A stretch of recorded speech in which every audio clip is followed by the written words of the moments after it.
ইসলামের অর্থ যদি হয় আত্মসমর্পণ এবং সারেন্ডার করা, তো কার কাছে আত্মসমর্পণ করা, কার কাছে সারেন্ডার করা?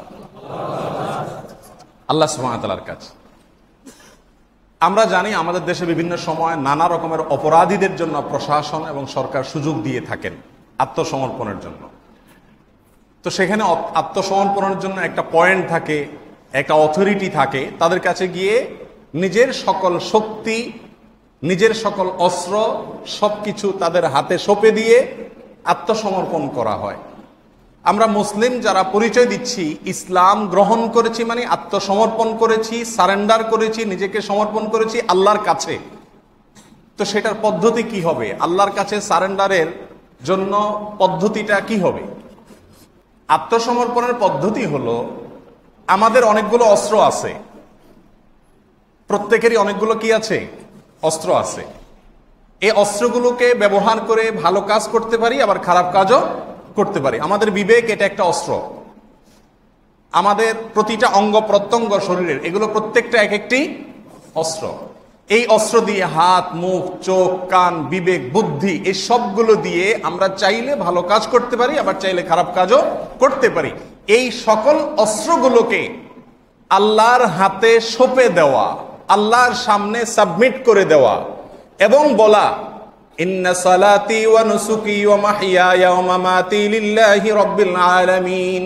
যেমনটি ইব্রাহিম আলাইহিস সালাম বলেছেন, তাকে আল্লাহ সুবহানাহু ওয়া তাআলা বলেছেন, আসলিম ইব্রাহিম, ইসলাম গ্রহণ করো, আত্মসমর্পণ করো। তিনি বলেছিলেন কি?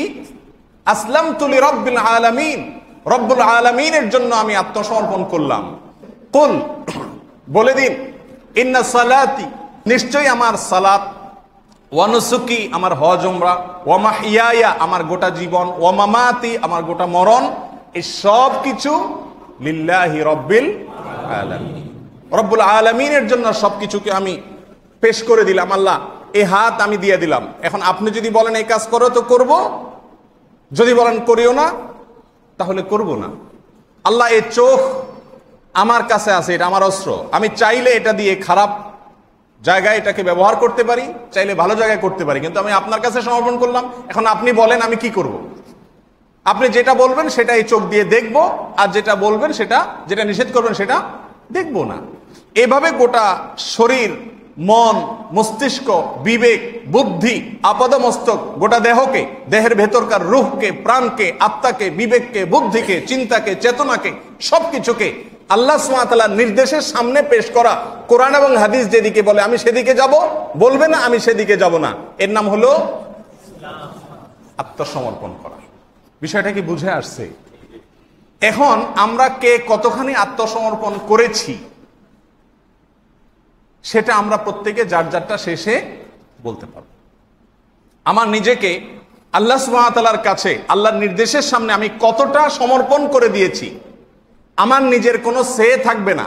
আত্মসমর্পণকারীর কোনো সে থাকে? যেভাবে বলে সেভাবে করতে হয়, না হলে আত্মসমর্পণের গ্রহণযোগ্যতা থাকে না। আল্লাহ সুবহানাহু ওয়া তাআলার কাছে আত্মসমর্পণের মানে হলো আমার নিজস্ব কোনো বিবেক, বুদ্ধি, আমার কোনো সে থাকবে না। এর নাম কি? আত্মসমর্পণ করা। এই একটি কথা যদি আমাদের মাথায় খুব ভালো করে আমরা ধারণ করতে পারি, উপলব্ধি করতে পারি, তাহলে ইসলাম সম্পর্কে শত সহস্র ধোঁয়াশার সমাধান এখান থেকে বের হয়ে আসবে ইনশাআল্লাহ। আমরা সবাই আত্মসমর্পণ করব কার কাছে? আর তার পদ্ধতি হবে কি?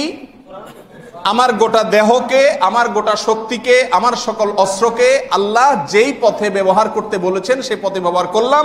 এটা হবে আল্লাহর কাছে আত্মসমর্পণ করার নমুনা, দৃষ্টান্ত, প্রমাণ, স্বাক্ষর, এবং আল্লাহ সুবহানাহু ওয়া তাআলার কাছে আত্মসমর্পণ করার দাবিতে যে আমি সত্যবাদী সেই জিনিসটা প্রমাণ হবে। সবকিছুকে, আমার সকল শক্তিকে আল্লাহর নির্দেশেই শুধু ব্যয় করার মাধ্যমে। আল্লাহ সুবহানাহু ওয়া তাআলা আমাদের সকলকে খাঁটি মুসলিম বা খাঁটি আত্মসমর্পণকারী হওয়ার তৌফিক দান করুন। অনেকেই আল্লাহর কাছে নিজেকে আত্মসমর্পণ করেছেন, কিছুটা করেছেন, আবার কিছুটা নিজের হাতে রেখেছেন। আল্লাহর কথা অনুযায়ীও চলেন, আবার মন মতেও চলেন, অন্য যুক্তি বুদ্ধিও গ্রহণ করেন। আল্লাহ সুবহানাহু ওয়া তাআলা এই সমস্ত লোক সম্পর্কে বলেছেন, আফাতুমিনুনা বিবাদিল কিতাবি ওয়া তাকফুরুনা বিবাদ, তোমরা কি কিতাবের অর্থাৎ কোরআনের কিছু কথা মানো আর কিছু মানো না, এরকম? আল্লাহ সুবহানাহু ওয়া তাআলা অত্যন্ত কঠোর ভাষায় ভৎসনা করেছেন সেই শ্রেণীর লোকদেরকে। আল্লাহ তাআলা আমাদের সকলকে আধা মুসলমান, শিকি মুসলমান, সেমি মুসলমান, কিছু মুসলমান আর কিছুটা আল্লাহর কাছে আত্মসমর্পণকারী আর কিছুটা নিজের প্রবৃত্তির পূজা এবং গোলামি করা থেকে আল্লাহ তাআলা আমাদের সবাইকে হেফাজতে রাখুন। মুহতারাম হাজরিন, আত্মসমর্পণ আল্লাহর কাছে করব যে একটা বড় জটিলতা আছে। জটিলতা হলো কোরআন এবং সুন্নাহ এক, কোরআন এক, নবী সাল্লাল্লাহু আলাইহি সাল্লামের হাদিসও, নবী সাল্লাল্লাহু আলাইহি সাল্লামের হাদিস এবং কোরআন এর ভিতরে কোনো তারতম্য ব্যতিক্রম। কিন্তু এই কোরআন এবং হাদিসের ব্যাখ্যা এবং বিশ্লেষণ করেন আলেম সমাজ। ব্যাখ্যা এবং বিশ্লেষণ করতে গিয়ে আলেম সমাজের ভিতরে নানা রকমের মত, নানা রকমের যুক্তি, নানা রকমের দৃষ্টিভঙ্গি আমরা পাই কি পাই না? এটা একটা সমস্যা কি সমস্যা না? সমাধানের উপায় কি বলেন? কোরআনে সব সমস্যার সমাধান দেওয়া আছে না নাই? কি সমস্যার সমাধান বলেন? এক এক আলেম এক এক কথা বলছেন, আপনি কোন দিকে যাবেন? তার আগে একটু জেনে রাখি, আলেমদের মতবিরোধ হওয়াটা এটা কি স্বাভাবিক নাকি অস্বাভাবিক? স্বাভাবিক। স্বাভাবিক, অবশ্যই স্বাভাবিক। কেন স্বাভাবিক? কারণ বিবেক এবং বুদ্ধি আল্লাহ সুবহানাহু ওয়া তাআলা সবাইকে মেপে মেপে দেন নাই। সবার বিবেক বুদ্ধি সমান দেওয়া হয় নাই। আপনি যে জিনিসটা যেভাবে বুঝবেন, একই জিনিস আমি হুবহু সেভাবে বোঝাটা জরুরি না। বুঝের বেশ কম আছে না নাই? অতএব মতপার্থক্য হবে। এটা কি কাঙ্ক্ষিত না অনাকাঙ্ক্ষিত? কাঙ্ক্ষিত। কাঙ্ক্ষিত মানে এটা আগে থেকেই চূড়ান্তভাবে ঘোষণা দেওয়া আছে। কোরআনে আল্লাহ বলেছেন মানুষের চরিত্র হলো, মানুষের ভিতরে মতপার্থক্য অনেক বেশি থাকে।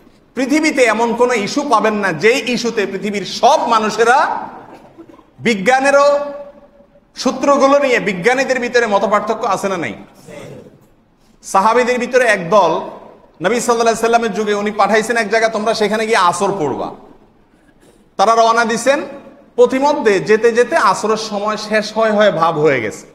এখন কিছু লোক বলতেছে আসরটা পড়া দরকার, কারণ সূর্য ডুবে যাচ্ছে, আসরের টাইম চলে যাচ্ছে। আর কিছু লোক বলতেছে নো, আমাদেরকে তো রাসূল বলছে ওই জায়গায় গিয়ে আসর পড়তে, রাসূলের কথা মানাটাই হলো ইসলাম। অতএব আমি ওখানে গিয়ে আসর পড়বো, তাতে মাগরিবের রক্ত হোক আর এশারের রক্ত হোক আমার দেখার দরকার নেই। আমার আল্লাহ ধরলে বলবো তোমার রাসূল বলছে। এখন কিছু লোক বলতেছে না, রাসূলের কথার মিনিং তোমরা বুঝো নাই, উনি বুঝাইতে চাইছে এত তাড়াতাড়ি যাও যাতে সেখানে গিয়ে আসর পড়া যায়। এর মানে এটা না যে আসর ওয়াক্ত চলে গেলেও তোমরা পড়িও না। অতএব কিছু লোক নামাজ পড়ে ফেলছে আর কিছু লোক সেখানে গিয়ে পড়ছে। আসার পরে দুই দলই নবী সাল্লাল্লাহু আলাইহি ওয়াসাল্লামের কাছে বলছে, ইয়া রাসূলুল্লাহ আমরা এই কাম করছি, কিছু লোক পড়ছি আর কিছু লোক জায়গায় গিয়ে পড়ছি। নবী সাল্লাল্লাহু আলাইহি সাল্লাম বলেছেন তোমরা উভয়ে সঠিক করেছো। দুইটা সঠিক হয় কেমনে বলেন? একটা সঠিক হওয়ার কথা। সঠিক কিভাবে দুইটা হয়? কিছু লোক ওয়াক্ত মতো নামাজ পড়ছে আর কিছু লোক মাগরিবের পরে যে নামাজ পড়ছে। সঠিক দুইটা কিভাবে হলো বলেন? দুইটাই সঠিক এই যুক্তিতে যে যারা সময় মতো আসর পড়ে ফেলেছেন, তারা কেন পড়েছেন? রাসূলের কথাটাকে তারা এভাবে বুঝছেন যে তার মানে তাড়াতাড়ি যাও, ওখানে গিয়ে আসর পড়ো, ওয়াক্ত চলে গেলে খবরদার, ওটা তো ফরজ, পড়ে ফেলো। এটা তারা বুঝছে, এটা তাদের কনসেপ্ট, এটা তাদের বুঝ। এতটুকু বুদ্ধি তারা তাদেরকে আল্লাহ সুবহানাহু ওয়া তাআলা দিয়েছেন। আর যারা জায়গায় গিয়ে পড়েছেন সেটাও তাদের একটা বুঝ যে রাসূলের কথা শুনতে হবে, তাতে ওয়াক্ত থাক যাক আমার দেখার দরকার নেই। তারাও ভালো উদ্দেশ্যেই করেছেন। দুইটা বুঝই সঠিক, উভয় তার বিবেককে ব্যবহার করেছেন। একজন বিবেক ব্যবহার করে বুঝছেন আসর এখনই পড়ে ফেলতে হবে, আরেকজন বুঝছেন জায়গায় গিয়ে। দুজনকে রাসূল আকরাম সাল্লাল্লাহু আলাইহি সাল্লাম কারেক্ট বলেছেন, দুইজনকে ইয়েস দিয়েছেন, টিক দিয়েছেন। এখান থেকে কি আমরা একটা বার্তা পাচ্ছি? কি বার্তা পাচ্ছি? বিবেক এবং বুদ্ধি সবার একরকম থাকবে না, আর বুঝের বেশ কমের কারণে যদি একাধিক রকমের দৃষ্টিভঙ্গি হয় আল্লাহর কাছে সবটাই গ্রহণযোগ্য হবে। এটা হলো যদি বুঝের বেশ কম হয়।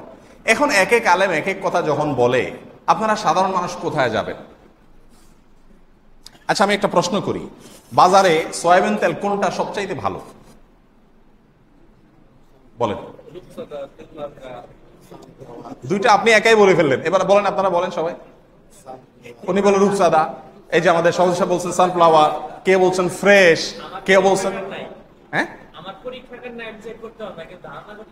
শোনেন, এটা হলো বাস্তবতা। এই যে আমরা মোবাইল ফোন ব্যবহার করি, কোন কোম্পানি সবচাইতে বেশি গ্রাহকদের জন্য উপকারী, অর্থাৎ কল রেটের সব দিক থেকে ওভারঅল ভালো? রবি, গ্রামীণ ফোন, বাংলালিংক, কোনটা বলেন? যদি গ্রামীণ ফোন হয় আপনার কথা অনুযায়ী, তাহলে সবাই কেন গ্রামীণ ফোন ইউজ করে না? কোন তেলের ডিব্বায় আপনারা লেখা দেখছেন 99% খাঁটি? দেখছেন কি লেখা থাকে? 100% খাঁটি। আপনি আজ পর্যন্ত এমন একজন মানুষ পাইছেন রাগ হইয়া তেল খাওয়া ছেড়ে দিছে? তেল কোম্পানি এ কয় আমারটা খাঁটি, সে বলে আমারটা খাঁটি, কেউ 99% বলতে রাজি না, 100% খাঁটি। এই বেটারা এক একজন এক এক কথা বলে, দুধ তেলই খাবো না। এরকম কোন পাগল পাইছেন আজ পর্যন্ত? কি করি আমরা? রূপচাঁদা কিনি, 1 মাস খাই, পেটে বুটবাট করে কিনা দেখি, ভালো লাগে কিনা দেখি, এরপরে আবার ফ্রেশ কিনি, এরপরে আবার তীর কিনি। কয়েকটা খাওয়ার পরে একটা বুঝি যে এটা আমার শরীরের সাথে মনে হয় স্যুট করছে, মনে হয় জিনিসটা ভালো হবে, এরপরে ওইটা কন্টিনিউ করি। তার কাছে ওইটা ঠিক না বেঠিক? চেক করি না না করি? একটা জায়গায় আসলে শুধুমাত্র চেক চুক করা করি লাগে না, সেটা হলো ধর্ম। এখানে খুব সহজে বলে দিই, মৌলবী সাহেবরা এক একজন এক এক কথা বলে। এটিএন বাংলা খুললে এক উত্তর দেয়, বৈশাখীতে উনি আরেক উত্তর দেয়, এনটিভিতে উনি আরেক উত্তর দেয়, বাংলাদেশে উনি আরেক উত্তর দেয়। আমরা কোথায় যাব? চ্যানেল আইতে আরেকটা বলে, মাই টিভিতে আরেকটা বলে। হুজুরদের মধ্যে এত কিছু, আমি ধর্মই পালন করব না। এই যুক্তি কি সঠিক? আমার কবরে আমাকে যেতে হবে না? মৌলবী কি আমার কবরে যা উত্তর দিয়ে আসবে? আপনার খতিব সাহেব যা উত্তর দিয়ে আসবে? আপনার উত্তর আপনাকে সঠিক করতে হবে না? তাহলে সঠিকটা উদ্ধার করার দায়িত্ব কার? একমত? সঠিক বেঠিক এটা উদ্ধার করবে কে? আমার নিজেকে, আমার স্বার্থ এটা যে আমাকে সঠিকটা উদ্ধার। তেলের ব্যাপারে, মোবাইলের ব্যাপারে যেরকম 10টা যাচাই করে আমি একটা ইউজ করি, ভালো মনে করেছি তাই, দিনের ব্যাপারে সেরকম আমাকে সঠিকটা উদ্ধার করার চেষ্টা করতে হবে। কিভাবে উদ্ধার করার চেষ্টা করব? কিভাবে বুঝবো কোনটা সঠিক? এক্ষেত্রে কোরআনের একটা আয়াত এবং নবী সাল্লাল্লাহু আলাইহি ওয়াসাল্লামের একটা হাদিস আমি বলতে চাই। আমাদের ইসলামের মূল সূত্র কয়টা? 2টা, কোরআন এবং নবী সাল্লাল্লাহু আলাইহি ওয়াসাল্লাম বিদায় হজের ভাষণে তার আগে পরে বিভিন্ন সময় বলে গেছেন, তারাক্তু ফিকুম আমরাইন, 2টা জিনিস তোমাদের কাছে রেখে যাচ্ছি, কিতাব আল্লাহি ওয়া সুন্নাত রাসূলি, এক হলো আল্লাহর কিতাব মহাগ্রন্থ আল কোরআন, আর একটা হলো তার নবীর আদর্শ এবং সুন্নাহ। এই 2টা জিনিস রেখে যাচ্ছি। লাং তাদিল্লু, তোমরা কখনো পথহারা হবে না, ভুল পথে পা বাড়াবা না, যতক্ষণ এই 2টাকে তোমরা অনুসরণ করবে। শুধু অনুসরণ করে না, তামাসসাকতুম বিহিমা, মজবুত করে এগুলাকে যতদিন আঁকড়ে ধরবা ততদিন তোমাদেরকে কেউ পথহারা করতে। কোরআনে কারিমে আল্লাহ বলেছেন, ফালা ওয়া রাব্বিকা, আপনার রবের শপথ করছি। আল্লাহ নিজে বলছেন, নিজে শপথ করছেন নিজের অস্তিত্বের করে বলছেন, লা ইউমিনুনা, মুসলমানেরা ততক্ষণ পর্যন্ত ইমানদার হতে পারবে না। খুব ভালো করে শুনে রাখুন প্লিজ, মুসলমানেরা ততক্ষণ পর্যন্ত ইমানদার হতে পারবে না, হাত্তা ইউহাক্কিমুকা ফীমা শাজারা বাইনাহুম, যতক্ষণ পর্যন্ত তারা নিজেদের ভেতরে কোনো বিষয়ে যখন মতপার্থক্য হবে, মতভিন্নতা দেখা দিবে, তাদের ভিতরে যখন 2 রকম বা 2-এর অধিক মতের তৈরি হবে, এক একজন এক একটা বলবে, তখন যদি তারা লা ইউহাক্কিমুকা ফীমা শাজারা বাইনাহুম, নিজেদের ভেতরকার মতপার্থক্যের মধ্যে যদি রাসূলকে সালেস না মানে, সালেস মানে কি? তৃতীয় পক্ষ, আরবি শব্দ সালেস, আমরা বাংলায় সালিশ বলি, এটা শব্দটা আরবি। যতক্ষণ পর্যন্ত উভয় পক্ষ এটা না বলে যে আমাদের রাসূল কি বলছেন, রাসূলকে যদি সালেস না মানে, তাহলে তারা মুমিন হতে। কথা পরিষ্কার? নবী সাল্লাল্লাহু আলাইহি ওয়াসাল্লামকে যদি কেউ সালেস না মানে, সালেস মানে কি? তৃতীয় পক্ষ, যে আমরা 2 জন 2 কথা বলতেছি, দেখা যাক রাসূল কি বলেন, রাসূলের হাদিসে কোনটা পাওয়া যায়, সেইটাকে যে ব্যক্তি সালেস না মানে, নবী সাল্লাল্লাহু আলাইহি ওয়াসাল্লাম আল্লাহ বলছেন যে লা ইউমিনুন, আপনার রবের শপথ করে বলছি, তারা কখনো মুমিন হতে পারবে না। শুধু তাই না, আরো মজার কথা আছে। আল্লাহ শেষে বলছেন, সুম্মা লা ইয়াজিদু ফি আনফুসিহিম হারাজাম মিম্মা কাদাইতা ওয়া ইউসাল্লিমু তাসলিমা।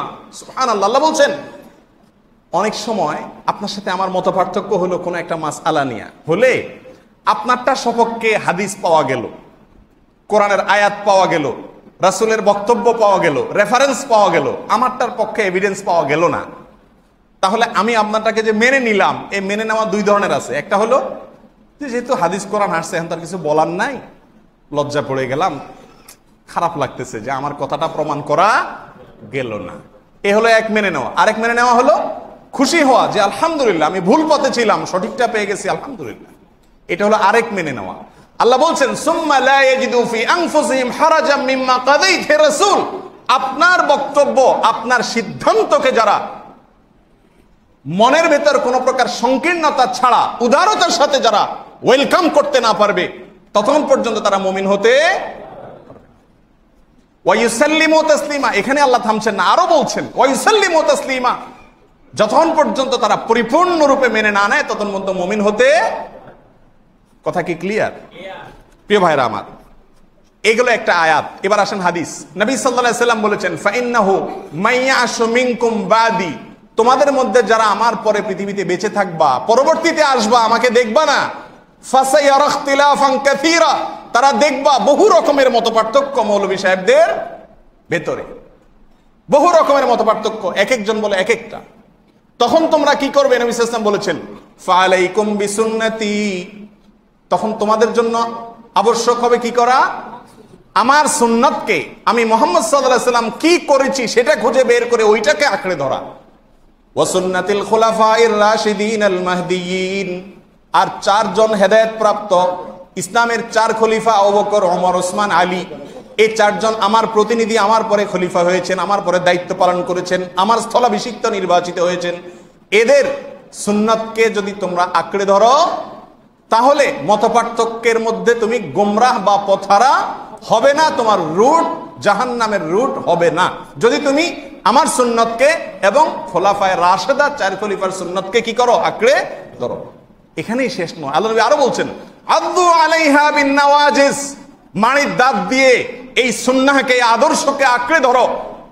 আমি কিচ্ছু বুঝি না, আমি বুঝতে চাই আমার রাসূল কি করেছেন, রাসূলের পরবর্তীতে চার খলিফা কি করেছেন, বাস আমার সিদ্ধান্ত দেওয়ার মালিক কে? আমি কার মতের পক্ষে লড়াই করব? আল্লাহ এবং তার রাসূলের। কার মতের জন্য আমি আমার জীবনকে উৎসর্গ করতে প্রস্তুত থাকব? আল্লাহ এবং তার রাসূল সাল্লাল্লাহু আলাইহি ওয়াসাল্লাম। তাহলে একটি আয়াত এবং একটি হাদিস থেকে আমরা জানতে পারলাম মতপার্থক্য হলে আমরা কি করব। এবার আসি সুন্নাত এর কথা আমরা শুনলাম। সুন্নাত হলো আল্লাহ রাসূল যা করেছেন বা করতে বলেছেন, এটার নাম কি? এটার উল্টাটা কি? সুন্নাতের বিপরীতটা কি? বিদআত। বিদআত কাকে বলে? শব্দের অর্থ হলো নতুন, অভিনব, বিচিত্র, ভিন্ন। তার মানে সুন্নাতে নবী যা বলেছেন করেছেন সেটার চাইতে ভিন্ন কিছু, এটার নাম কি? বিদআত। কথা কি বুঝতে পারছি? কথার কথা, রাসূল সাল্লাল্লাহু আলাইহি ওয়াসাল্লাম জুমার নামাজ জামাতের সাথে পড়ছেন না একা একা পড়ছেন? জামাতের সাথে। এখন কেউ এসে বললো যে না, জুমার নামাজ জামাতে পড়লে আমার মনোযোগ হয় না, মৌলভী সাহেবরা এগুলা এক একটা ভেজাল সব, এদের পিছনে নামাজ পড়লে নামাজ হবে না, আমি একা পিওর ভাবে পড়বো। এটা কি সুন্নত না বিদআত? নবী যেটা করেছেন সেটা থেকে ভিন্ন কিছু হলো, এটার নাম কি? বিদআতের ঠিকানা কি? নবী সাল্লাল্লাহু আলাইহি ওয়াসাল্লাম বলছেন কুল্লু বিদআতিন দালালাহ ওয়া কুল্লু দালালাতিন ফিন্নার, সকল বিদআতের হলো গোমরাহি আর সকল গোমরাহির ঠিকানা হলো জাহান্নাম। যে বেদাত করে সে কি বেদাতটাকে খারাপ মনে করে না ভালো মনে করে? ভালো মনে করে না? জামাত বাদ দিয়ে একা একা নামাজ পড়তেছে বেচারা, ওইটা সব মনে করতেছে সে, এজন্য করতেছে। এই জন্য কুষ্টিয়া ইউনিভার্সিটির আল হাদিস বিভাগের প্রফেসর ছিলেন ডক্টর খন্দকার আব্দুল্লাহ জাহাঙ্গীর রাহিমাহুল্লাহ। এদেশের 1, 2, 3-এর ভিতরে থাকা একজন স্কলার ছিলেন, এদেশের ইতিহাসে খুব কম ক্ষণজন্ম আলেমদের মধ্যে থেকে একজন ছিলেন। তিনি বলতেন বেদাত হলো দাড়িওয়ালা, টুপিওয়ালা, পাগড়িওয়ালা, জুব্বাওয়ালা, হুজুর কিসিমের মানুষের গুনাহ। আমি কি বুঝাতে পারছি? খারাপ মানুষদের গুনাহ হইলো গান বাজনা, মদ, জুয়া, জেনা, চুরি, ডাকাতি, দুর্নীতি। এগুলো হলো কাদের গুনাহ? ফাসেক মানুষদের গুনাহ, বেনামাজিদের গুনাহ। নামাজি মানুষ, রোজাদার মানুষ, হুজুর মানুষ, এদের গুনাহ স্পেশাল গুনাহ হলো কি? বিদআত। কথাটা কি বুঝাতে পারছি? কারণ ধর্ম মনে করে এটা করতেছে, আসলে এটা ধর্ম না, ধর্ম হলো অন্যটা। তাহলে এটা কে করে? যে ধার্মিক সেই তো করে। তাহলে এই বেদাতের গুনাহটা ধার্মিকেরা করে, এটা অধার্মিকেরা। বেদাতের সম্পর্কে আমি শুধু একটা ছোট্ট এক্সাম্পল দিতে চাই। একজনের কাছে টাকা নাই, সে দোকানদারের কাছে যায় বলতেছে, বাবারে আমার কাছে টাকা নাই, আমার অমুক জিনিসটা লাগবে, আমি তোমার পরে দিয়ে দেব। দোকানদার তাকে যদি চিনে, জানে, ভালো জানে, দিল যদি নরম হয়, সেটা দিয়ে দিতে পারে কি পারে না? তো ঠিক আছে, আচ্ছা টাকা যেহেতু নাই দিয়ে দিলাম। কিন্তু আরেকজনে 500 টাকার একটা নোট ধরাই দিল, সেই জিনিসটা কেনার জন্য, নোটটা হলো জাল। এ লোকের কি হবে বলেন? তারে বলবে যে ঠিক আছে বেচারা জাল নোট নিয়ে আসছে, হারে থাক দিয়ে দিই জিনিসটা, এটা করবে? যদি দায়িত্বশীল নাগরিক হয়, দেশের সচেতন নাগরিক হয়ে থাকে, এদেশের ভালো যদি চায়, কি করবে? সে থানায় ফোন করবে, পুলিশ কল করবে যে এই লোকের হাতে জাল টাকা পাওয়া গেছে। সে যদি জাল টাকার চক্রের সাথে জড়িত থাকে তাহলে তার শাস্তি হওয়া উচিত। আর যদি ভুলে চক্রে তার হাতে আসা যায় তাহলে ইনভেস্টিগেশনের পরে সে খালাস পাবে, কিন্তু তাকে বিচারের মুখোমুখি করতে হবে। তাহলে একজনের কাছে টাকা নাই, সে জিনিস পাইতেও পারে। আরেকজনের কাছে টাকা আছে কিন্তু টাকাটা খাঁটি না, ভেজাল, এ তো পাবেই না, উল্টা বরং জেল খাটতে হবে। আপনি আল্লাহর কাছে হাজির হলেন কিয়ামতের দিন, আল্লাহ আমি সরি, দুনিয়ার এই মোহে পড়ে, চাকচিক্যে পড়ে ভুল হয়ে গেছে, নেকামল করতে পারি নাই, কারেন্সি আনতে পারি নাই, সওয়াব আনতে পারি নাই, আপনি জান্নাত দিয়ে দেন। আল্লাহ চাইলে দয়া করে দিয়ে দিতে। কিন্তু একজনে আমলের নামে নকল আমল নিয়ে গেছে, বেদাত নিয়ে গেছে, তার ঠিকানা কি হবে? শুধু জাহান্নাম। খুব ভালো করে শুনে রাখেন, হাউজে কাউসারে যারা পানি পান করতে যাবে, নবী সাল্লাল্লাহু আলাইহি ওয়াসাল্লাম সবাইকে পানি পান করাবেন, আর সে পানি যে পান করবে তার জীবনে পিপাসা আর হবে না। কিয়ামতের দিনের যে ভয়াবহ গরম থাকবে, সূর্য মাথার উপরে থাকবে একেবারে, তখন টকবক করতে থাকবে গোটা শরীর থেকে, মৃত্যু তো হবে না, কষ্ট মানুষ পেতে থাকবে, ছটফট করতে থাকবে। হাউজে কাউসারের পানি যাকে আল্লাহ নবী একবার পান করাই দিবেন, জান্নাতে প্রবেশ পর্যন্ত তার আর পিপাসা হবে না। এত বিশাল বড় সুযোগ থেকে বঞ্চিত থাকবে কে? সুবহানাল্লাহ। দিনদারদের, ধার্মিকদের গুনাহ যেটা, অপরাধ যেটা, সেই অপরাধের কারণে নবী সাল্লাল্লাহু আলাইহি ওয়াসাল্লাম বলবেন তাকে পানি পান করাতে চাবেন, হাদিসে আসছে, তখন একটা আড়াল অটোমেটিক সৃষ্টি হয়ে যাবে। তিনি বলবেন, ইয়া আল্লাহ, এ তো আমার উম্মত, চেহারা ছবি দেখে আমি বুঝছি আমার উম্মতকে তো আমি পানি পান করাবো, আড়াল কেন হলো? তখন আল্লাহ সুবহানাহু ওয়া তাআলার পক্ষ থেকে বলা হবে যে এরা সেই লোক যারা আপনার মৃত্যুর পরে আপনার দ্বীনের ভিতরে পরিবর্তন করছে। তখন নবী সাল্লাল্লাহু আলাইহি ওয়াসাল্লাম নিজে রাগান্বিত হয়ে বলবেন, সুহতান সুহতান লিমান গায়্যারা বাদি, আমার রেখে আসা দ্বীনকে যারা পরিবর্তন করেছো তারা দূর হয়ে যাও, পানি পান করানো হবে না। জাল টাকা আর বেদাত আমল একই জিনিস। কথা কি বুঝাতে পারছি? আল্লাহ তাআলা আমাদের সকলকে বুঝার তৌফিক দান করুন। সম্মানিত উপস্থিতি, এই বিষয়গুলো যদি আমরা মোটামুটি বুঝে থাকি, তাহলে সেক্ষেত্রে একটি বিষয় আমি আসতে চাই, সেটা হলো দোয়া। দোয়া ইসলামের দৃষ্টিতে এটা কি ফরজ না ওয়াজিব না সুন্নত? দোয়া, দোয়া আল্লাহর কাছে দোয়া করা, চাওয়া, এটা কি ফরজ না ওয়াজিব না সুন্নত? একজন বলছেন ফরজ, আর বাকি লোকেরা বলেন সুন্নাহ। দোয়া করা ফরজ। দোয়া করা কি? দোয়া করা শুধু ফরজ না। খুব ভালো করে শুনে রাখেন, কোরআনে কারীমে আল্লাহ সুবহানাহু ওয়া তাআলা দোয়া প্রসঙ্গে বলেছেন, একেবারে অত্যন্ত পরিষ্কার ভাষায় আল্লাহ সুবহানাহু ওয়া তাআলা বলেছেন, উদউনি আস্তাজিব লাকুম, উদউনি আস্তাজিব লাকুম, তোমরা আমার কাছে দোয়া করো, আমি তোমাদের দোয়া কি করব? কবুল করব। ইন্নাল্লাযীনা ইস্তাকবিরুনা আন ইবাদাতি, যারা আমার ইবাদত থেকে, মানে আমার দোয়া থেকে যারা বিমুখ থাকে, দোয়া করে না যারা, সায়াদখুলুনা জাহান্নামা দাখিরিন, তারা জাহান্নামে প্রবেশ করবে। তাহলে বোঝা গেল দোয়া করাটা কি? কারোর জীবনে যদি আল্লাহর কাছে একবারও দোয়া না করে, তাহলে সে ফরজ তরকের গুনাহ করলো। আমি কি বুঝাইতে পারছি? তাহলে দোয়া করাটা কি? ফরজ। এই জন্য নবী সাল্লাল্লাহু আলাইহি ওয়াসাল্লাম বলেছেন, আদ-দুআ হুয়াল ইবাদা। আরে দোয়াটাই ইবাদত। দোয়াটাই কি? আমরা যে নামাজ পড়ি, এই নামাজ তো আমরা বাংলা, উর্দু, ফার্সিতে সাবকন্টিনেন্টে বলি। এই সালাত আরবি শব্দ, কোরআনের শব্দ। সালাত শব্দের অর্থটা কি? সালাত শব্দের অর্থকে আপনারা মানে শব্দের অর্থটা মিনিংটা, সালাত বলতে আমরা একটা বিশেষ কর্মকাণ্ডকে বুঝাই, দাঁড়ানো থেকে সালাম ফেরানো পর্যন্ত, এটাকে সালাত বলি, ঠিক আছে, কিন্তু শব্দের একটা মিনিং আছে। তো এই শব্দটার অর্থটা কি? সালাত শব্দের অর্থ দোয়া করা। তাহলে আমরা যে নামাজ পড়তেছি এটা পুরাটাই কি? পুরা আপাদমস্তক নামাজের শুরু থেকে শেষ পর্যন্ত পুরাটাই কি? কিভাবে পুরাটা দোয়া? আমি একটু বুঝার সুবিধার জন্য বলি।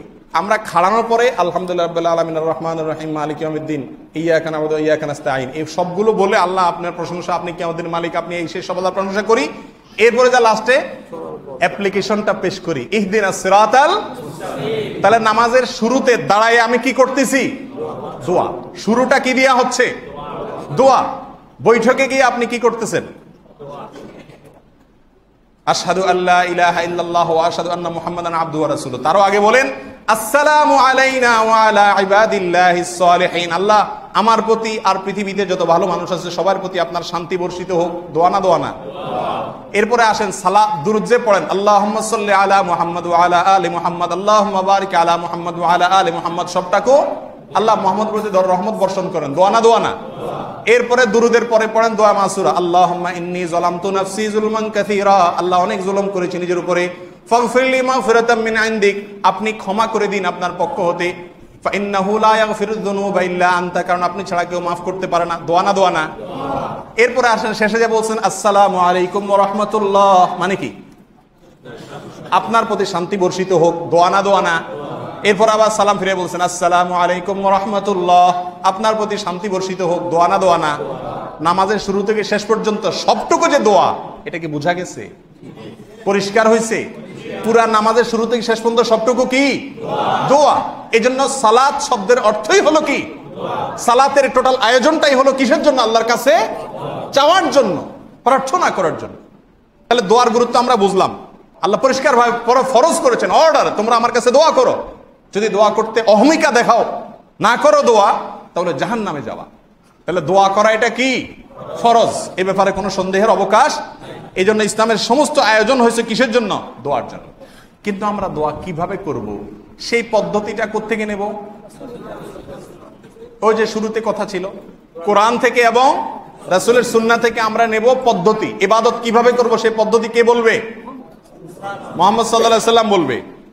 আল্লাহর কোরআন থেকে নেব, ঠিক আছে? তো এটা দোয়ার সম্পর্কে আমাদের দেশে সবচেয়ে আমাদের দিল ঠান্ডা হয় কোন দোয়াতে?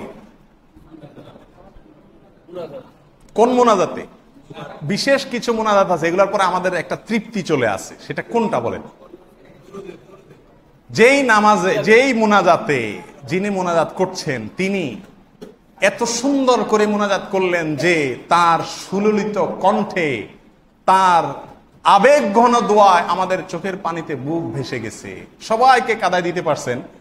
এটা হলো আমাদের কাছে সবচাইতে ভালো লাগার দোয়া। সত্য না মিথ্যা?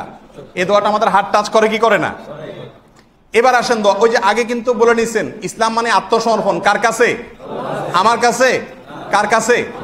আল্লাহর কাছে আত্মসমর্পণ করছে। আল্লাহর কথাগুলো কোথায় বলা আছে? কোরআনে বলা আছে। রাসূলের কথাগুলো কোথায় বলা আছে? হাদিসে বলা আছে। তাহলে ওই দুইটা থেকে নিলে আপনি কি করলেন? আত্মসমর্পণ করলেন। এবার আসেন দোয়া সম্পর্কে কোরআনে কারীমের একটা আয়াত আমি বলছি। আল্লাহ সুবহানাহু ওয়া তাআলা কি বলছেন দেখেন। আল্লাহ সুবহানাহু ওয়া তাআলা দোয়া সম্পর্কে বলছেন সূরা আরাফ আয়াত নম্বর 55। সূরার নাম কি? আয়াত নম্বর কত? আমার কথা বিশ্বাসের কোনো দরকার নাই, বাংলা কোরআন আছে, খুলে মিলে নিবেন আল্লাহ কি বলছেন আমি ঠিক বলছি কিনা। আল্লাহ বলছেন উদউ রাব্বাকুম তাদাররুআন ওয়া খুফিয়াহ, তোমরা তোমাদের রবের কাছে দোয়া করবে কেঁদে কেঁদে আর গোপনে। কেঁদে কেঁদে আর গোপনে। তাহলে আপনি যে চিৎকার করে দোয়া করছেন এটা কি আয়াতের বিরুদ্ধে হলো না? সূরার নাম কি? আয়াত নম্বর কত? পরিষ্কার তো? এই আয়াতে আপনি বাংলা অর্থ খুলে দেখেন, আল্লাহ বলছেন তোমরা তোমাদের রবের কাছে দোয়া করো দুইটা শর্ত সাপেক্ষে। এক, তাদাররুআন কেঁদে কেঁদে, আরেকটা হলো ওয়া খুফিয়া এবং সংগোপনে। একটা মজার তথ্য দেই আপনাদেরকে। মুনাজাত এই শব্দটা কি বাংলা না আরবি? তার অর্থটা কি? মুনাজাত শব্দের অর্থ হলো কানাঘুষা করা। মুনাজাত শব্দের অর্থ কি? কানাঘুষা করা। কানাঘুষা করা মানে ফিস ফিস ফিস ফিস করে মনের দুঃখ, মনের কথাগুলো কাকে বলা? আল্লাহকে বলা। এই যে আমি ব্যাখ্যাটা দিলাম, এটা কি আমার বাপের বাড়িতে তুলে এনে দিলাম না কোরআনের আয়াত নম্বর বললাম? পরিষ্কার তো। মুনাজাত যে আমরা করি, মুনাজাত শব্দের অর্থই কি? চুপি চুপি কথা বলা, আল্লাহর কাছে ফিসফিস করে কথা বলা।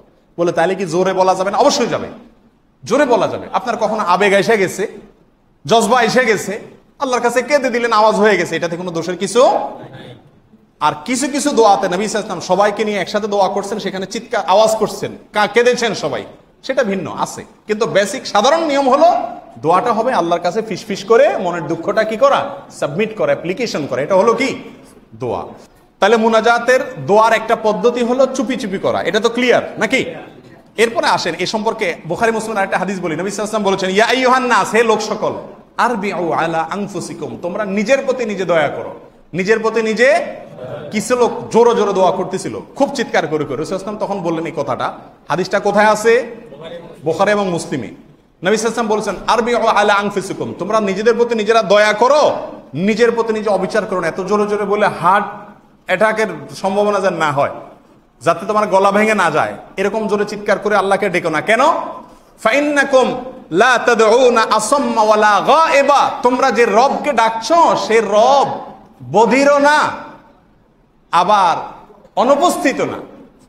তোমরা মনে মনে যা বলো, আলিমুম বিযাতিস সুদূর, সেটা পর্যন্ত তিনি শুনেন, অতএব চিৎকার করার দরকার। এবং নবী সাল্লাল্লাহু আলাইহি ওয়াসাল্লাম আরো বলেছেন, ইন্নামা তাদউনা সামিআন বাসীরা, তোমরা যার কাছে দোয়া করছো তিনি সবকিছু শুনেন, সবকিছু দেখেন।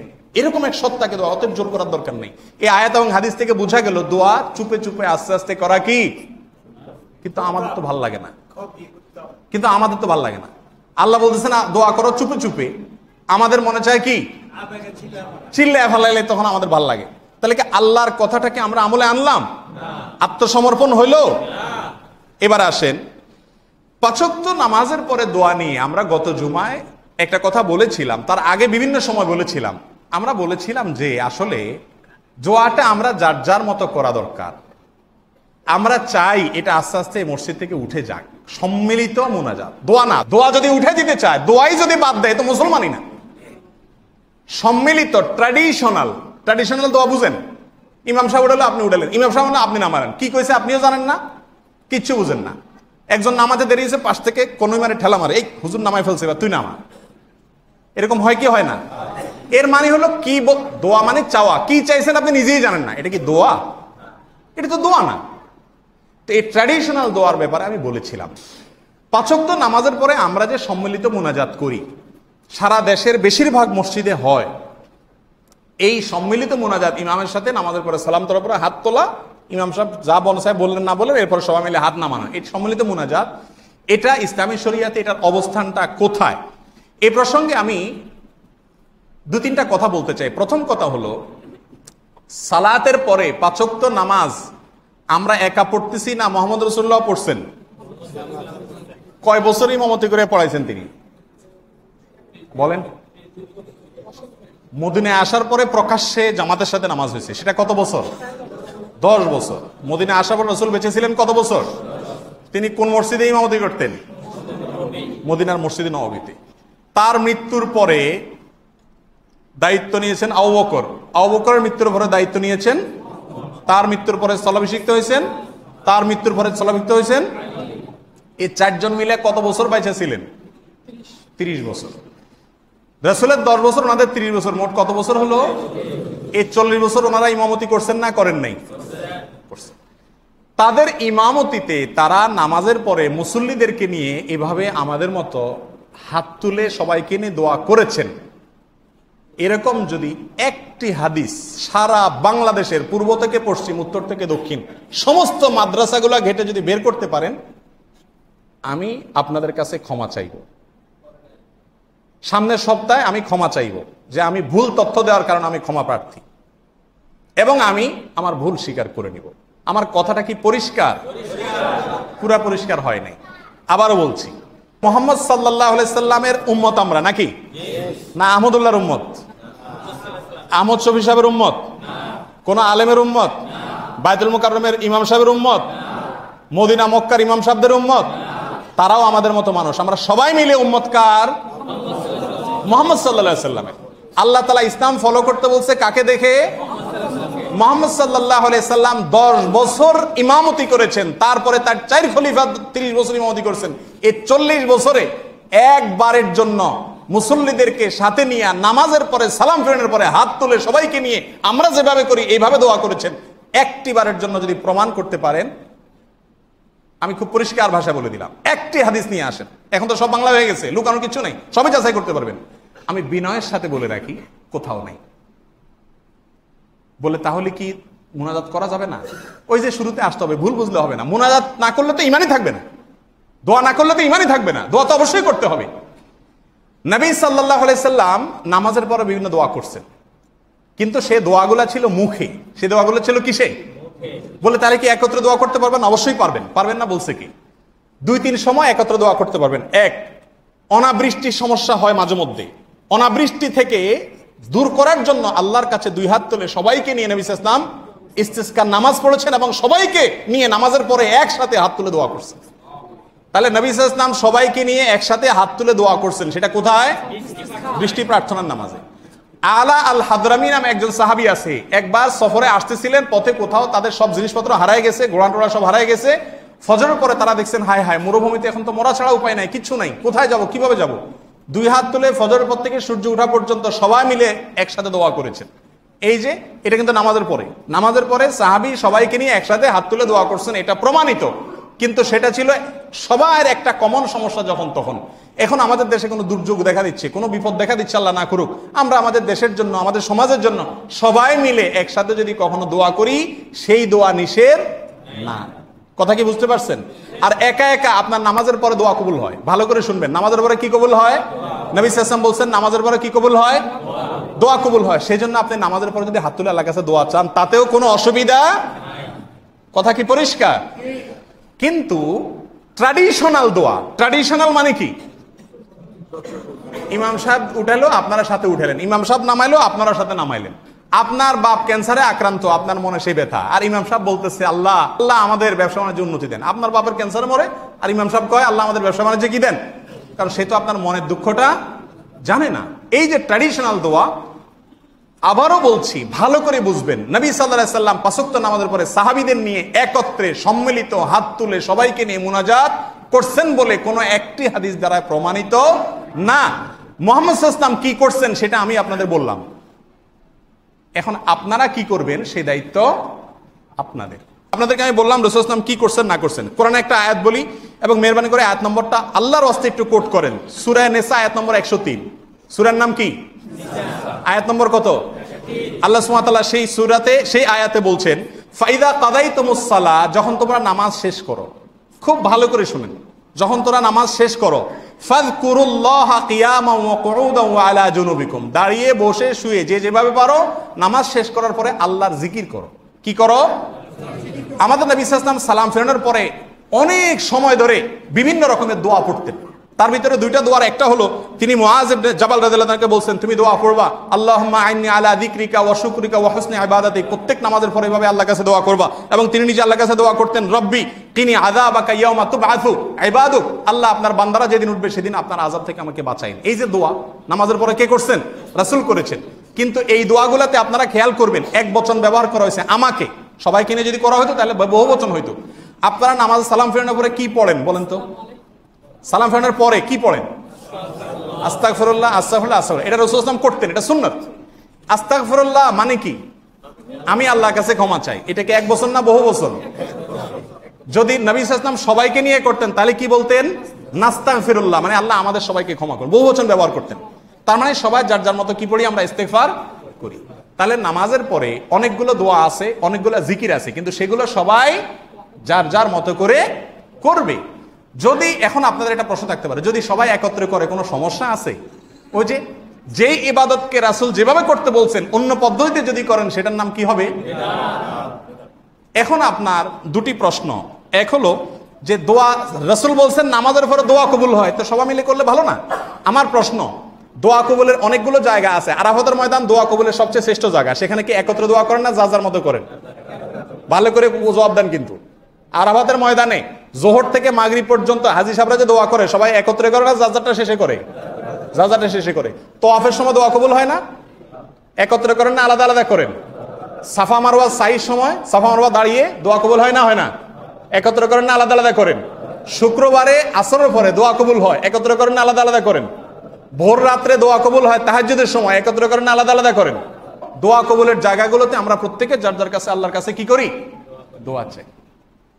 এ হলো দোয়ার কমপ্লিট কোরআন এবং হাদিসের ব্যাখ্যা এবং বিশ্লেষণ আমি আপনাদের সামনে দিলাম। সালাম ফেরানোর মাধ্যমে নামাজ শেষ। সালাম ফেরানোর মাধ্যমে কি শেষ হয়ে যায়? নামাজ শেষ হয়ে যায়। এরপর আর নামাজের কোনো কিছু বাকি, এরপরে যেটা বাকি থাকে সেটা হলো আস্তাগফিরুল্লাহ আস্তাগফিরুল্লাহ আস্তাগফিরুল্লাহ, আল্লাহুম্মা আনতাস সালাম ওয়া মিনকাস সালাম তাবারাকতা আল জালাল ওয়াল ইকরাম। আর অনেক দোয়া জিকির আছে, এগুলো বসে বসে পড়তে হয়। আমি সিদ্ধান্ত নিছি যদি আল্লাহ আমার হায়াতে বাঁচায় রাখে 1-2 সপ্তাহের ভিতরে একটা কার্ড ছাপাবো। সে কার্ডে নবী সাল্লাল্লাহু আলাইহি ওয়াসাল্লাম নামাজের পরে কি কি দোয়া এবং জিকির করতেন সেগুলো লিখে রেফারেন্স সহকারে, হাদিস নম্বর সহকারে আমি দিয়ে দিব, বাংলা অর্থ উচ্চারণ সহকারে কাতারে কাতারে দিয়ে দিব। আপনারা দেখে দেখে পড়তে পড়তে একসময় আপনাদের মুখস্থ হয়ে যাবে ইনশাআল্লাহ। কি বলেন, ঠিক আছে কিনা? এবার আসেন, দুইটা সমস্যা। একটা হলো সারা দেশে কি তাহলে ভুল করে? সারা দেশের যে সব মসজিদ করে তাহলে কি ভুল করে? এটা একটা সমস্যা। আর একটা হলো বাপ দাদা করে আসছে, সারা জীবন করে আসছে, এখন সেটা কেমনে ছাড়ি? প্রথম দ্বিতীয়টার কথা আগে উত্তর দেই। বাপ দাদা করে আসছে, এই কথাটা কাদের কথা আপনারা জানেন? কোরআনে কাদের কথা এটা? মক্কার লোকদেরকে যখন মুহাম্মদ সাল্লাল্লাহু আলাইহি ওয়াসাল্লাম তাওহীদের কথা বললেন, বলে যে আরে বেটা বলে কি, আমাদের মা আলফাইনা আলাইহি আবানা মা ওয়াজাদনা আলাইহি আবানা, কোরআনের ভাষা, আমাদের বাপ দাদা 14 বছর দেখে আসছি, বলে কি মুহাম্মদ? এটা কিন্তু কোনো ভালো কথা না। আপনার বাবা 5টা জমি কিনে ধুয়ে গেছে, আপনি দলিলগুলা বুঝা নিবেন কি নিবেন না? যদি কোনো একটাতে ভেজাল মনে হয় তো বলবেন নাকি বাপ দাদা কিনে ধুয়ে গেছে, যেমনে আছে এমনি, আমি আর হাতে দিব না, এরকম করবেন? জান্নাতে যাবেন, আপনার দলিলটা আপনি যাচাই করবেন না? আমি মৌলবী যদি ভুল তথ্য দিয়ে থাকি আর আমার কথা শুনে যদি আপনি ভুলটা করে থাকেন, কিয়ামতের দিন আপনি জান্নাতে যাবেন না জাহান্নামে যাবেন? জাহান্নামে যাবেন, কারণ আপনি যাচাই করেন নাই। তেল যাচাই করছেন কোনটা ঘাটি, মোবাইল সিম কোনটা কোম্পানিটা ভালো হবে, পর্তা হবে, আপনি যাচাই করছেন। দিনের ব্যাপারে আসলে আপনি যাচাই করেন না, হুজুর যা বলছে তা। আমার কথা যদি অন্ধভাবে মানেন সেটাও গোমরাহি হবে। আমি তো আপনাদের সুযোগ দিলাম, আপনারা চেক করেন, সারা বাংলাদেশ ঘুরে বেড়ান এবং একটা হাদিস নিয়ে আসেন যে মুহাম্মদ রাসূলুল্লাহ কে? মুহাম্মদ রাসূলুল্লাহ 5 ওয়াক্ত নামাজের পরে সাহাবীদের নিয়ে আমাদের মতো এইভাবে হাত তুলে মুনাজাত করতেন কিনা? যদি করতেন হয় তাহলে আমরা সবাই করতে বাধ্য, আর যদি না করতেন হয়, তিনি না করছেন এটা প্রমাণ হবে, আর করছেন এর কোনো প্রমাণ না থাকে, তাহলে আমাদের কি করা উচিত হবে? আচ্ছা, এখন আসেন দ্বিতীয়টা, সারা দেশ করে। সারা দেশ করে বলতে আমি ছোট্ট 2-3টা কথা বলতে চাই। 1 নম্বর কথা হলো, বাংলাদেশের সকল মাদ্রাসার গোড়া কোনটা বলেন তো? হাটহাজারী মাদ্রাসা বাংলাদেশের সবচেয়ে পুরাতন মাদ্রাসা, সবচেয়ে বড় মাদ্রাসা, সবচেয়ে বড় মাদ্রাসা। আমি সেখানে পড়ছি। আর যত মৌলবী দেখেন সারা বাংলাদেশ, 80 থেকে 90% আলেম ওলামারা সবাই হাটহাজারীতে পড়ে মৌলবী হয়েছে। আপনাদের ইমাম সাহেবও পড়ছে, আমিও পড়ছি। আগের ইমাম সাহেব, আগে যা আছে খবর নেন, এবং গোটা নারায়ণগঞ্জ জেলা, বেশি দরকার নাই, নারায়ণগঞ্জ জেলা সব মসজিদগুলোতে খবর নেন। 80% আলেম প্রোডাকশন হয় কোত্থেকে? সবচেয়ে বড় মাদ্রাসা, সবচেয়ে পুরান মাদ্রাসা। সেই মাদ্রাসায় 5 ওয়াক্ত নামাজের পরে মসজিদে মুনাজাত হয় না, পড়ে আসে ওখানে একটা ফিল্ডে আইসা করে চাকরি বাঁচানোর জন্য। সবাই চাকরি বাঁচার জন্য করে না, দুঃখিত। অনেকে এটাকে সুন্নাত মনে করেন, তাদের মতকে আমরা সম্মান করি। আমি শুধু এটা বুঝাতে চাচ্ছি, আপনারা অনেকে বলতে পারেন যে আমাদের খতিব সাহেব একটা নতুন কথা উঠেছে, সারা দুনিয়ার কোথাও নাই। কোথাও যে আছে আমি এটা দেখাচ্ছি। বাংলাদেশের সবচেয়ে বড় মাদ্রাসা, এবং এবার কোনো আলেমের দ্বিমত নাই, সব আলেমরা জানে, আকারে আয়তনে সবচেয়ে বড় মাদ্রাসা, বেশি আলেমের প্রোডাকশন হয়েছে এই পর্যন্ত বাংলাদেশে হাটহাজারী মাদ্রাসা থেকে। সেই মাদ্রাসার মসজিদে 2টা মসজিদ, মাদ্রাসার বিশাল ক্যাম্পাস, 2টা মসজিদ, কোন মসজিদে 5 ওয়াক্ত নামাজের পরে মুনাজাত নাই। তাহলে কথাটা কি আমি একলা বললাম নাকি মাদ্রাসার গোড়ায়ও হজ করতে, ওমরা করতে আপনারা মক্কা মদিনা যান না? গত সপ্তাহে একজন আমার কাগজে লিখে দিয়েছে বাইতুল মুকাররমে মুনাজাত হয়। বাইতুল মুকাররমে যদি মুনাজাত হয় আপনি দেখেন, আপনি যদি বাইতুল মুকাররম আমার ঘাড়ে চাপাই দেন, আমি আপনার উপর চাপাই দিব মক্কা মদিনা। কোনটার ভার বেশি হবে? কোনটার ভার বেশি হবে? মক্কা মদিনা মুনাজাত হয় 5 ওয়াক্ত নামাজের পরে। হজের পরে সবচেয়ে বড় ইসলামী সম্মেলন হয় বাংলাদেশে, বিশ্ব ইজতেমা। বিশ্ব ইজতেমা 5 ওয়াক্ত নামাজের পরে মুনাজাত হয় না। যারা যায় তাদেরকে জিজ্ঞেস করেন। তাবলিগ জামাতের কেন্দ্র, মেইন কেন্দ্র হলো কাকরাইল মসজিদ, সেখানে 5 ওয়াক্ত নামাজের মুনাজাত হয় না। শুধু কয়েকটা এক্সাম্পল আপনাদেরকে দিলাম, মেইন জায়গাগুলোর কথা। এর বাইরেও কিন্তু অনেক আলেমরা, আমি শ্রদ্ধা করে বলছি, অনেক আলেমদের মতে 5 ওয়াক্ত নামাজের পরে মুনাজাত মুস্তাহাব। আপনাদের একটা বুদ্ধি দেই, ইসলামের ফরজ, ওয়াজিব, সুন্নাত 3টা জিনিস আছে না? 5 ওয়াক্ত নামাজের পরে সম্মিলিতভাবে সবাইকে নিয়ে দোয়া করা, এটা কি ফরজ নাকি ওয়াজিব নাকি সুন্নাত? এই প্রশ্নটা রাখবেন বাংলাদেশের যে কোনো আলেমের কাছে। আর একটু বুঝেন, জিজ্ঞাসা করবেন হুজুর 5 ওয়াক্ত নামাজের পরে মুসল্লিদেরকে নিয়ে একসাথে হাত তোলা এটা কি ফরজ নাকি ওয়াজিব নাকি? ফরজ হলো আল্লাহর অর্ডার, ওয়াজিব আল্লাহর অর্ডার, নবীর অর্ডার, আর সুন্নাত হলো কি? যেটা নবী করছেন। জিজ্ঞাসা করবেন কোন আলেমকে এটা কি সুন্নাত কিনা, যদি সুন্নাত হয় কোথায় আছে রেফারেন্সটা নিয়ে আসবেন। আমি কি কথা পরিষ্কার বুঝাতে পারছি? আমি যদি ভুল কিছু বলছি বলে আপনারা আমাকে প্রমাণ করেন, আমি আমার কথা ফেরত নেব, সারেন্ডার করব। আর যদি সঠিক বলছি মনে হয়, তাহলে আপনাদের উচিত হবে ওই যে আত্মসমর্পণ করা কার কাছে? আল্লাহ এবং তার রাসূলের কাছে। এই জন্য কোরআন এবং হাদিসের কাছে ফিরে আসতে হবে। আমি চাই যে আপনারা কোরআন এবং সুন্নাহকে ফলো করেন। সারা বাংলাদেশ কিভাবে চলে সেটা দেখে যদি করেন, খড়কুটার নাম হলো গা বাসানো, পানির তালে তালে স্রোতের বিপরীতে চলা, এটা খড়কুটার কাজ না। এই মসজিদ তো দৃষ্টান্ত মসজিদ, এই মসজিদটা মেসালে মসজিদ। আমি তো ছোট্ট 2টি পয়েন্ট দিয়ে দিলাম। নবী সাল্লাল্লাহু 4 খলিফা 5 ওয়াক্ত নামাজের পরে সবাইকে নিয়ে একসাথে মুনাজাত করছেন কিনা, ইয়েস অর নট? যদি করে থাকে আমরা করবো, যদি না করে থাকেন সারা পৃথিবী যদি করে আমি করবো না। আমার ইসলাম তো মুহাম্মদ সাল্লাল্লাহু আলাইহি ওয়াসাল্লামকে দেখে, 4 খলিফাকে দেখে। নাম্বার 2, 5 ওয়াক্ত নামাজের পরে একত্রে মুনাজাত করা কি ফরজ নাকি ওয়াজিব নাকি সুন্নাত? ফরজ নাকি ওয়াজিব নাকি সুন্নাত? যদি সুন্নাত হয় কোথায় আছে? নাই কোথাও। আপনারা কি বিষয়টা বুঝতে পারছেন?